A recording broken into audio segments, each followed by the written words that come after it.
ചരിത്രത്തിലാദ്യമായി ഡിസംബറിൽ പൈനാപ്പിളിന് കനത്ത വില. ഓറഞ്ച്, ആപ്പിൾ പോലുള്ള പഴങ്ങളുടെ ലഭ്യത കുറഞ്ഞതാണ് പൈനാപ്പിളിന് നേട്ടമായത്.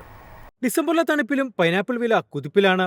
മുൻ വർഷങ്ങളിൽ നിന്ന് വ്യത്യസ്തമായി ഈ ഡിസംബറിൽ പൈനാപ്പിളിന്റെ മൊത്തവില കിലോഗ്രാമിന് 48 രൂപയായി ഉയർന്നു. ക്രിസ്മസിന് വില 50 രൂപ വരെ എത്തുമെന്ന പ്രതീക്ഷയിലാണ് കർഷകർ. പൈനാപ്പിൾ പഴുത്തതിന് 48 രൂപയായി ഉയർന്നപ്പോൾ പച്ചയ്ക്ക് 34 രൂപയും സ്പെഷ്യൽ ഗ്രേഡ് പച്ചയ്ക്ക് 36 രൂപയുമാണ് ഇന്നലെ വാഴക്കുളം പൈനാപ്പിൾ മാർക്കറ്റിലെ വില.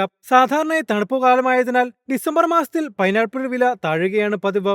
എന്നാൽ ഓറഞ്ച് അടക്കമുള്ള മറ്റ് പഴവർഗ്ഗങ്ങളുടെ ലഭ്യത കുറഞ്ഞതും മഹാരാഷ്ട്ര ഉൾപ്പെടെയുള്ള സംസ്ഥാനങ്ങളിലേക്ക് ആവശ്യക്കാർ ഏറിയതുമാണ് വില വർധനയ്ക്ക് കാരണമെന്ന് പൈനാപ്പിൾ ഗ്രോവേഴ്സ് അസോസിയേഷൻ വ്യക്തമാക്കുന്നത്. മാത്രമല്ല, ഓറഞ്ച്, ആപ്പിൾ എന്നീ പഴവർഗ്ഗങ്ങൾ ഇറക്കുമതി ചെയ്യുന്നത് ചെലവ് വർദ്ധിപ്പിക്കുമെന്ന ആരോപണവുമായി കയറ്റുമതിക്കാർ രംഗത്തെത്തിയിട്ടുണ്ട്. ഇതെല്ലാം പ്രാദേശിക വിപണിയിൽ പൈനാപ്പിളിന്റെ ഡിമാൻഡ് ഉയർത്തിയിരിക്കുന്നത്. വടക്കേ ഇന്ത്യൻ സംസ്ഥാനങ്ങളിലും പഴുത്ത പൈനാപ്പിളിന് ആവശ്യക്കാരുണ്ട്. ദിവസവും 1000 ടണ്ണിലേറെ പൈനാപ്പിൾ വടക്കേ ഇന്ത്യയിലേക്ക് കയറ്റി അയക്കുന്നുണ്ട്. ചില്ലറ വിൽപ്പന വിലയും 50 മുതൽ 70 രൂപ വരെയായി ഉയർന്നിട്ടുണ്ട്.